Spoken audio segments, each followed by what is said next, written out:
और ब्रेक के बाद एक बार फिर से स्वागत है आप सभी का। दिल्ली लाइव देख रहे हैं आप और शुरुआत करते हैं दिल्ली की खबरों की। अरविंद केजरीवाल के नेतृत्व में आम आदमी पार्टी गुड गवर्नेंस मॉडल से प्रभावित होकर अनेकों क्षेत्रों से प्रतिष्ठित लोग अब पुरानी राजनीति और भ्रष्टाचार को पीछे छोड़कर आम आदमी पार्टी ने जो बदलाव की राजनीति शुरू की है उसे देखते हुए लोग शामिल हो रहे हैं।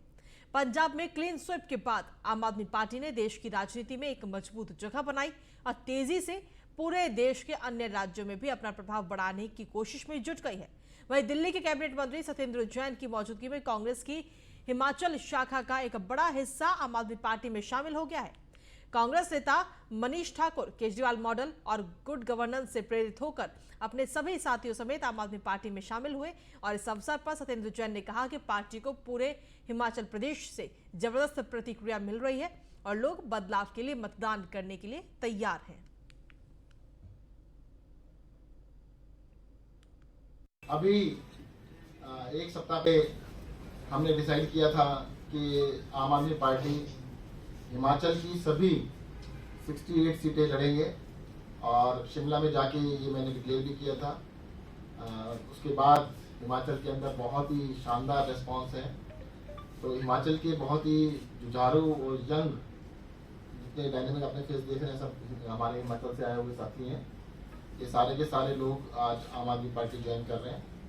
मैं मोटा इंट्रोडक्शन दे देता हूँ, बाकी फिर मनीष जी आपको बताएंगे। मनीष ठाकुर हैं, मेरे लेफ्ट में बैठे हैं।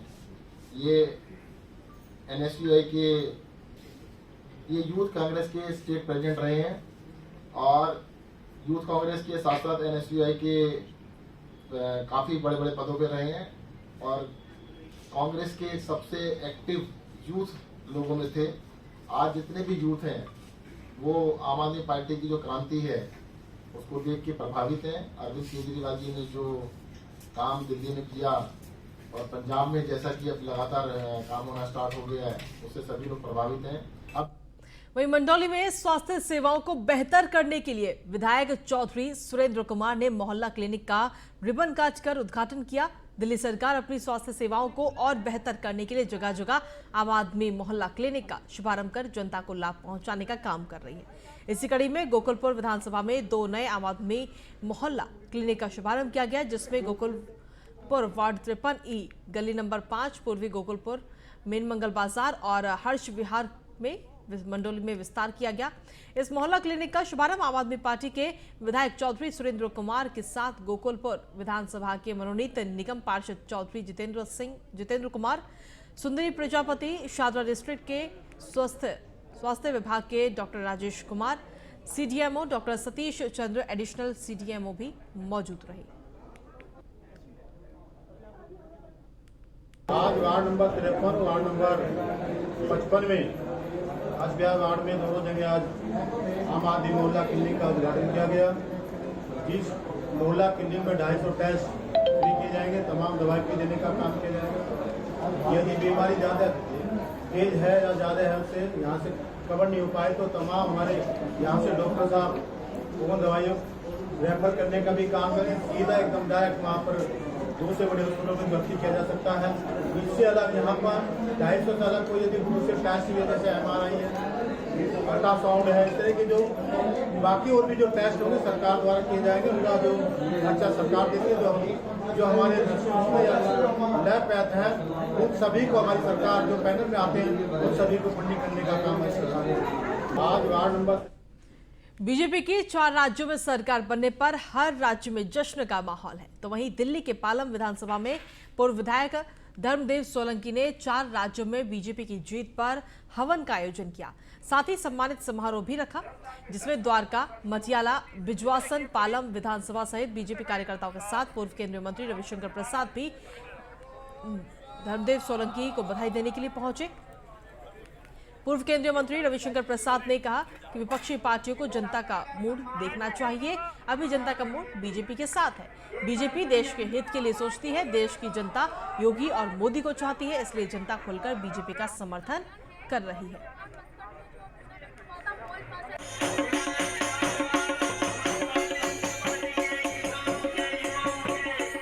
उनका स्वागत करेंगे। कार्यक्रम आपके क्षेत्र में हमारी पार्टी के वरिष्ठ नेता हैं। आज उनका जन्मदिवस भी था और विजय का एक उल्लास भी था। अच्छा लगा इस कार्यक्रम में आकर। सबको बहुत शुभकामनाएं। चारों राज्यों में भारी जीत हुई है, क्या संदेश देना चाहते हैं? और विधायक जी ने भी एक अच्छा प्रोग्राम। संदेश हमें नहीं दीजिए, संदेश उनको दीजिए जो हमारी खिलाफत करते हैं। राहुल जी, प्रियंका जी, सोनिया जी, अखिलेश जी, मुलायम जी, देश की जनता ने सबों को संदेश दिया है, जात पात से ऊपर उठो, काम करो, गरीबों की सेवा करो, जनता आशीर्वाद देती है। पिछले 2 साल से कोरोना की बीमारी से कार्यकर्ताओं से मिलना जुलना कम होता था और हमारे साथ में यहाँ पाड़ा विधानसभा के साथ मेरी विधानसभा में 3 विधानसभा बढ़ गई, एक मटियाला और एक बिजवासन, और द्वारका विधानसभा में ये मेरा निवास है भाई यहाँ पर। तो ये 5-7 विधानसभाओं का एक कार्यकर्ताओं का हमने कार्यक्रम रखा है। विशेष तौर पर जन्मदिन तो हर साल करते थे, छोटा मोटा जो भी कार्यक्रम होता था, लेकिन आज विशेष हमारा जो 4 राज्यों में सरकार आई है, जो मोदी जी और योगी जी के नेतृत्व में 4 राज्यों में विशेष करके जिस तरह के हालात आज देश के चल रहे हैं, अगर ये सरकारें नहीं आती और ये दूसरी इस सोच के देशद्रोही टाइप के लोगों की अगर सरकार आ जाती तो देश के लिए बहुत चिंता की बात थी। तो ये जो सरकार हमारी आई है, कार्यकर्ताओं में बड़ी खुशी थी। पिछले 2 साल से कोरोना की बीमारी। सिटीस्केप स्पोर्ट्स और पॉन्टी चड्डा फाउंडेशन के साथ मिलकर पीसीएफ कप क्रिकेट और फुटबॉल 2022 की ट्रॉफी का विमोचन किया गया। सिटीस्केप स्पोर्ट्स के डायरेक्टर मनोज अत्री ने बताया कि क्रिकेट का 4था सीजन और फुटबॉल का 2रा सीजन है। क्रिकेट में 16 टीमें और फुटबॉल में 8 टीमें इंडिया की टॉप कॉर्पोरेट से इस टूर्नामेंट में हिस्सा लेंगी।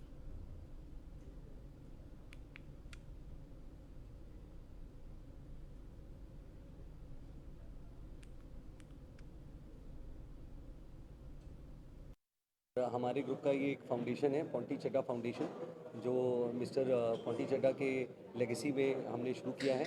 इस फाउंडेशन के तहत हम बहुत सारे कार्य करते हैं सोसाइटी के लिए।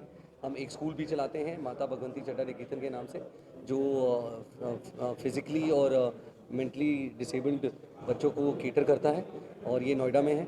और इसमें करीब हमारे पास 1000 बच्चे हैं जो इसमें करते हैं। उसके अलावा हम मेडिकल कैंप्स, और आपने देखा होगा कोविड के टाइम भी हमने काफ़ी food camps and ration drives etcetera, काफ़ी जो हम जहाँ सपोर्ट कर सकें इस फाउंडेशन के थ्रू हमने सपोर्ट किया है। यहाँ तक कि ऑक्सीजन कंसंट्रेटर्स वगैरह सारा कुछ हमने किया है। हमारी कोशिश यही रहती है इस फाउंडेशन के तहत कि जितना सपोर्ट हमें हमारे ग्रुप को मिला है अपने बिजनेस वर्ल्ड से और सबसे, उतना ही हम वापस उस सोसाइटी में। मैच जो है ये सारे जेनेसिस ग्लोबल स्कूल में क्रिकेट के मैचेस होंगे, और वेव सिटी में ही हमने एक बिल्कुल ब्रांड न्यू स्पोर्ट्स कॉम्प्लेक्स बनाया है, और इसी के अंदर हमने फुटबॉल का टर्फ भी बनाया है। तो फुटबॉल टर्फ आजकल आपको पता ही होगा कि काफ़ी चल रहा है पूरे देश में, विदेशों की तर्ज पे ये सब बन रहा है। तो उसी तरीके का हमने एक फुटबॉल टर्फ यहाँ पर बनाया है, और उसी में जो फुटबॉल के मैचेस होंगे यहाँ पर वेव सिटी NH24 के अंदर ही होंगे। वहीं दिल्ली के कस्तूरबा नगर विधानसभा में आम आदमी पार्टी के विधायक मदन लाल युवा नेता संदीप वसोया के नेतृत्व में जवाहरलाल नेहरू स्टेडियम फ्लाईओवर के पास निगम चुनाव में हो रही देरी को लेकर जोरदार प्रदर्शन किया गया, जहां पर इस प्रदर्शन में ऑटो चालक भी शामिल हुए। वहीं आपको बता दें कि दिल्ली में आम आदमी पार्टी के आह्वान के बाद एमसीडी चुनाव में हो रही देरी को लेकर अपने अपने विधानसभा क्षेत्र में प्रदर्शन कर रहे हैं। आम आदमी पार्टी के कार्यकर्ताओं ने बीजेपी के खिलाफ ये प्रदर्शन किया जा रहा है।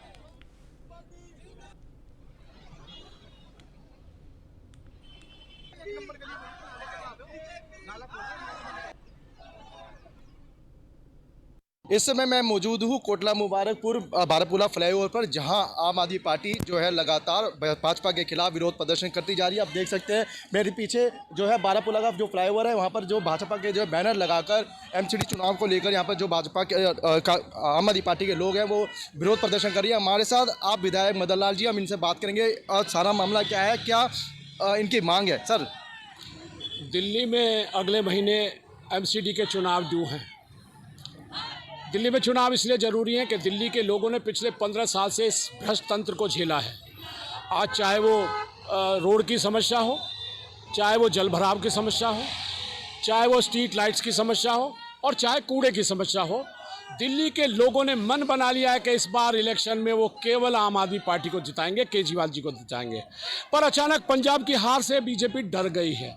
117 में से 2 सीट लेने वाली बीजेपी को अब डर सताने लगा है कि कहीं ऐसा ना हो दिल्ली में भी केजरीवाल जी आए, क्योंकि लोग अब कहने लगे हैं कि दिल्ली में तो केजरीवाल। एक और सबसे बड़ा डर है, जिस तरीके से आम आदमी पार्टी अब आज के दिन लगातार प्रगति कर रही है, चाहे वो शिक्षा हो, चिकित्सा हो, बिजली हो, पानी हो, बहुत सारी सुख सुविधाएं जो दिल्ली गवर्नमेंट और माननीय केजरीवाल जी दे रहे हैं, उनको लग रहा है कि आने वाले प्रधानमंत्री अब केजरीवाल जी होंगे।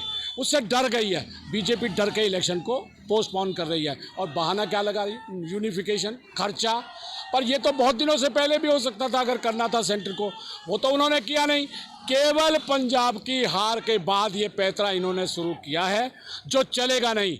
दिल्ली की जनता जागरूक हो गई है, जागरूक है, और वो चाहते हैं कि एमसीडी में चुने हुए प्रतिनिधि आए, वो उनकी समस्याओं से उनको निजात दिलाएं और दिल्ली को वर्ल्ड क्लास सिटी बनाएं, जैसा माननीय केजरीवाल जी चाहते हैं। दिल्ली में आज के दिन जिस तरीके से लहर पूरे देश में फैल रही है, मुझे उम्मीद है आने वाले समय में जो लोग बात करते हैं, चर्चा करते हैं कि अगले प्रधानमंत्री भी माननीय केजरीवाल जी ही होंगे, जो इस देश को एक नई दिशा और दशा देंगे। लगातार आम आदमी पार्टी भाजपा के खिलाफ विरोध प्रदर्शन कर रही है, क्या मांग है आपकी, क्या मांग?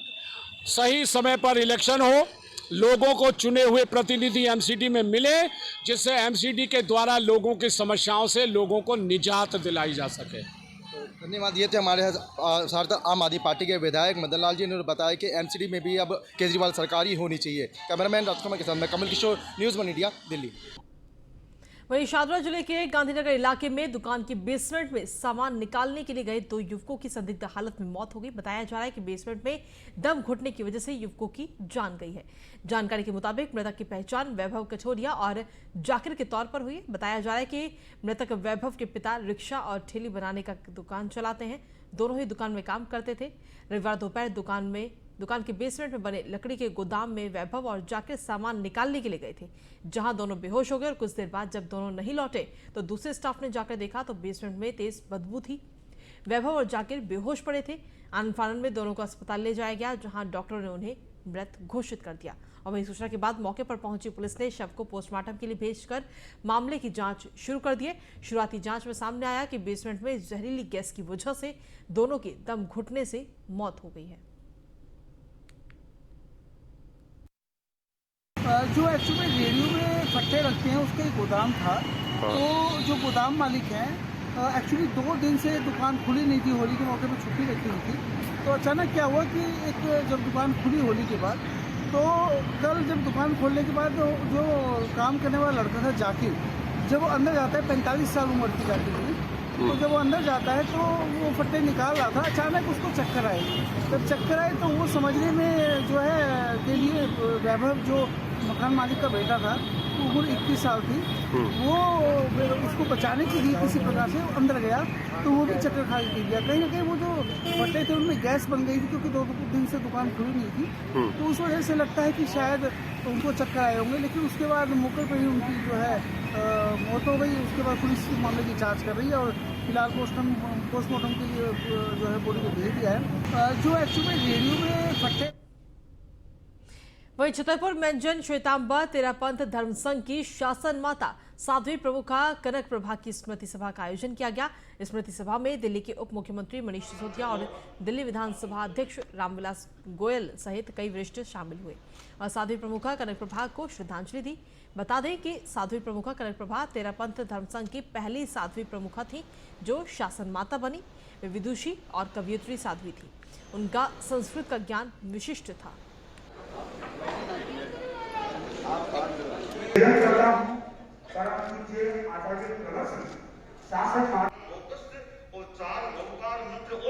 उसको थोड़ा सा विकृति आ गई है बीच में, पर धरती पर हमारे भारत भूमि पर इतने संत हैं कि इनकी वजह से ये सब सही दिशा भी पकड़ता रहता है। दिल्ली सरकार किस तरीके से सरकार नहीं, दिल्ली सरकार की ओर से, दिल्ली के तमाम लोगों की ओर से मेरे श्रद्धा सुमन अर्पित हैं और यहाँ इसीलिए मैं आया था। और हम सबका सौभाग्य है कि हम ऐसे समय में हुए हैं जिस समय में शासन माता जी ने अपनी यात्रा इस धरती पर रखी, अपने चरण रखे और 3 दिव्य आचार्यों का सानिध्य उनको शिष्यत्व के रूप में, ज्ञान के रूप में मिला। ये उनके लिए और हम सब के लिए सौभाग्य है। उसको थोड़ा सेठिया जो हमारे राष्ट्रीय संस्था है अमृतवाणी, उसका संरक्षक का दायित्व है मेरे पास में। जो महत्ता थी दिन प्रतिदिन बढ़ती जा रही थी। 17 मार्च 2022 को सूर्योदय के साथ ही उन्हें संबोधित किया तो लगभग 8:45 पर एक अध्यात्म जगत का महान सूर्य अस्ताचल की ओर चला गया। शासन माता साध्वी प्रमुखा कनक प्रभा जी एक असाधारण व्यक्तित्व, एक विलक्षण व्यक्तित्व था। उन्होंने अध्यात्म, धर्म, दर्शन और साहित्य के क्षेत्र में महान योगदान दिया। असाधारण शासन माता का ये 5 दिवसीय श्रद्धांजलि सभा का कार्यक्रम है। इसका 5 दिवसीय कार्यक्रम का आज ये मुख्य कार्यक्रम है। इसके अंदर में दिल्ली विधानसभा के अध्यक्ष श्रीमान रामनिवास जी गोयल और उप मुख्यमंत्री श्री मनीष सिसोदिया जी भी उपलब्ध रहे। उसके अलावा बहुत गणमान्य नेता, विविध पदाधिकारी इस कार्यक्रम के अंदर में आए हुए हैं। पूरे जैन समाज के गणमान्य व्यक्ति आए हुए हैं। तेरापन समाज के अलावा करीबन 5000 से ज़्यादा व्यक्ति और श्रावक यहाँ पर उपस्थित हैं। साध्वी करण प्रभा जी के सानिध्य में लगभग 15 वर्ष से 15 क्यों लगभग 25 वर्ष हो मैंने जब सर्वप्रथम उनके दर्शन किए थे, और इन सब चीज़ों में से उनके अंदर जो तेज था वो अपने आप में अद्भुत था। मैंने बोला गंगा, यमुना, सरस्वती तीनों का उनमें समागम था। आचार्य तुलसी, आचार्य महाश्रवण जी, महाप्रज्ञ जी, तीनों का समावेश उनमें था। और एक सबसे बड़ी बात मुझे जो लगी, एक गुरुवर जाकर जब अपनी शिष्या के सामने घुटने टेक कर हाथ जोड़ता है तो कोई ना कोई शक्ति तो थी उनमें, कोई ना कोई अद्भुत ताकत तो थी। गुरुवर जाकर अपने शिष्य को नमन करे, बहुत बड़ी बात है।